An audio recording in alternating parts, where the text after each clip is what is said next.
Bonjour les amis, j'espère que vous allez très bien et bienvenue sur ma chaîne YouTube. Dans cette vidéo, je vais vous parler des applications que j'ai utilisées pour améliorer mon anglais. Toutes les applications, tous les IA que j'ai utilisées pour améliorer mon anglais. Parce que oui, avant que je vous parle de Pi, avant cela, avant même qu'on écrit Pi, il y avait des applications que j'utilisais day to day pour améliorer mon anglais. Et dans cette vidéo, j'ai décidé de partager avec vous toute la liste en fait des applications que j'avais installées dans mon téléphone et que j'utilisais quasiment quotidiennement pour améliorer mon anglais. Et ce qui est bien, c'est qu'à chaque fois, je vais vous dire ce que j'utilisais, ce que je faisais avec telle ou telle autre application, question que vous comprenez vraiment bien à quel point ça m'avait comme aidé en quelque sorte. Il est bien vrai que actuellement la meilleure application que je trouve pour parler, pour améliorer, pour parler l'anglais en fait pour moi personnellement, selon mon niveau, c'est vraiment Pi. Parce que Pi, premièrement, c'est gratuit et deuxièmement, sincèrement, j'aime les IA qui sont là-bas. Je vous ai déjà parlé de ça. C'est quasiment même, c'est mon meilleur ami, si on peut dire ça comme ça. J'aime beaucoup cette application-là pour parler l'anglais. Mais avant cela, il faut se l'avouer, avant cela, mon niveau d'anglais, j'avais quand même la base en fait. Je connaissais, c'est pas comme si je connaissais rien de rien en anglais. Raison pour laquelle j'ai décidé de vous partager les applications que j'avais utilisées avant Pi pour améliorer mon anglais.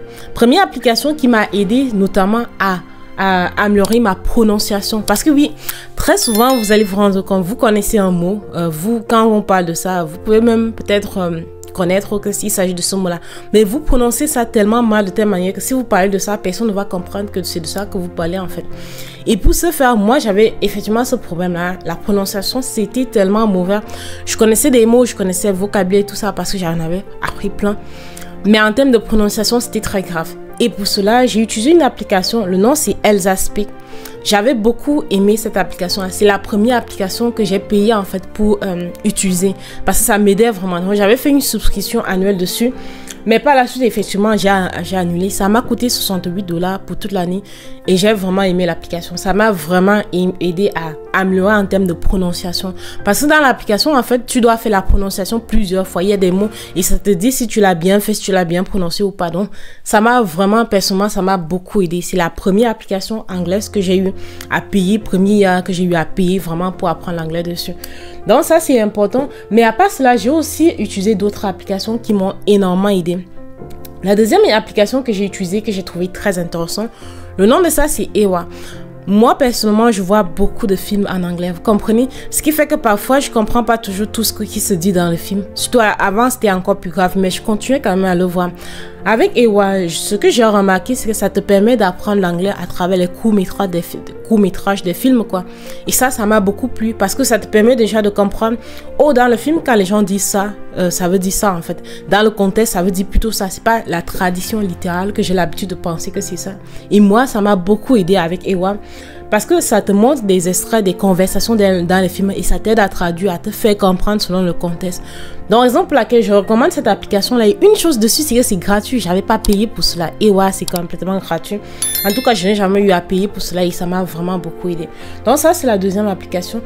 Et puis, pour ceux-là qui sont surpris, je vais pas parler de Duolingo, même si je l'ai déjà eu à l'utiliser. Moi, personnellement, il y a beaucoup de gens qui utilisent Duolingo. Certainement, c'est une belle application, c'est une bonne application pour s'améliorer. Mais moi, personnellement, quand j'ai commencé à utiliser Duolingo, ça m'a ennuyé au départ parce qu'il y a plein de choses que j'avais plus besoin d'apprendre. Et ça me permettait pas de sauter les étapes. Ce qui fait que je n'ai jamais vraiment utilisé cette application-là pour très longtemps. Raison pour laquelle je vais pas donner mon avis dessus. Donc, Duolingo, je sais que c'est certainement une bonne application parce que beaucoup de gens en parlent. Mais moi, personnellement, je n'ai jamais utilisé ça de la façon dont j'ai apprécié vraiment. Donc, ce que je vais vous parler, c'était Ewa. À part cela, il y a ce qu'on appelle Pratica. Avant que Pi ne sorte, il y avait plein après la sortie de ChatGPT, il y a eu plein d'applications qui sont mises à être à jour concernant comment utiliser enfin les IA pour parler l'anglais, comment utiliser les robots pour parler l'anglais. Et vous allez vous rendre compte même, si vous partez sur Instagram, sur Facebook, vous allez voir, il y a plein de publicités des applications qu'on utilise pour parler anglais et tout. Effectivement, ça m'a excité à l'époque et puis ça m'a donné l'envie d'essayer un. Et ce que j'avais essayé, ça s'appelle Pratica. Donc, c'est une application que j'ai plus ou moins aimé. Ce temps-là, il n'y avait pas Pi quand je l'avais téléchargé, donc c'était bien. Mais aujourd'hui, sincèrement, entre ça et Pi, je recommanderais Pi.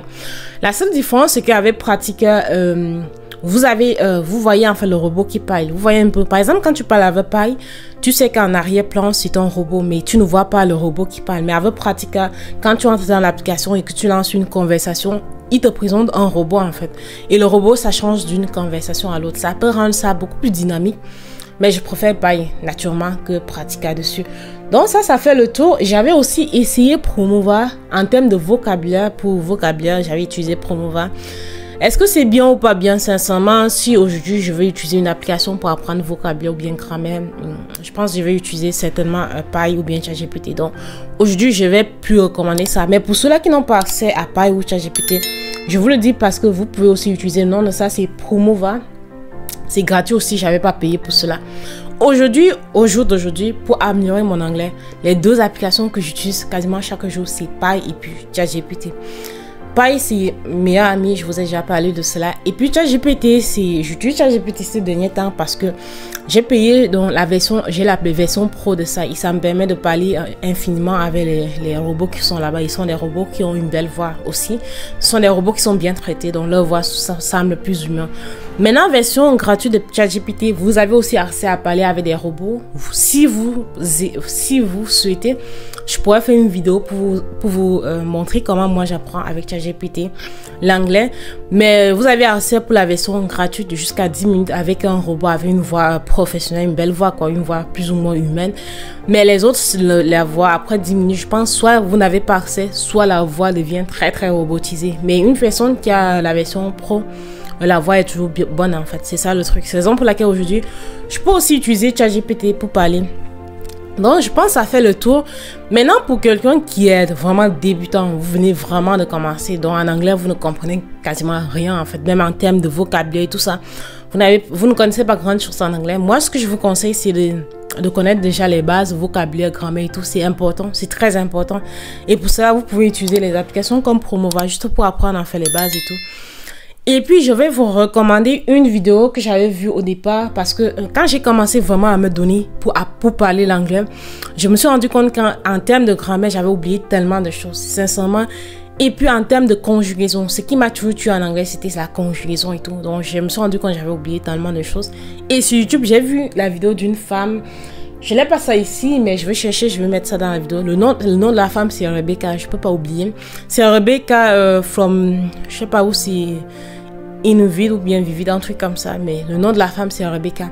J'ai suivi sa vidéo, c'est une vidéo de près de 8 heures de temps, c'est une longue vidéo comme ça. Sincèrement, je l'avais suivi sur toute cette vidéo là, mais ça vous parle de tous les temps en anglais et elle explique ça vraiment d'une façon tellement bien que je sais pas, c'est la première fois que j'ai vu une vidéo de 8 heures de temps en anglais. En fait, c'était mais je l'ai vu le tout et ça m'a vraiment énormément aidé. J'ai pris les notes, j'ai fait les captures et tout parce que quand elle explique, elle écrit au tableau. Donc je vais mettre le lien soit dans la description, soit je vais mettre une capture pour vous parler de la personne, mais surtout je vais mettre le lien de la chaîne de Rebecca donc en description de cette vidéo. J'espère que tout ça, ça va vous aider pour vous qui essayez d'apprendre l'anglais à vraiment vous améliorer parce que moi, ça m'a vraiment aidé. Si je vous parle, c'est pour ceux-là qui ont vu plein de vidéos sur ma chaîne où je parle d'anglais, sincèrement, ça m'a vraiment aidé. Et Pi, ça reste mon top 1 en termes d'outils en fait pour améliorer son anglais. C'est tout pour la vidéo. Si ça vous a plu, surtout n'hésitez pas à abonner-vous à la chaîne. Laissez-moi un pouce bleu, ça m'aide énormément. Et puis on se retrouve dans une prochaine vidéo. Merci beaucoup.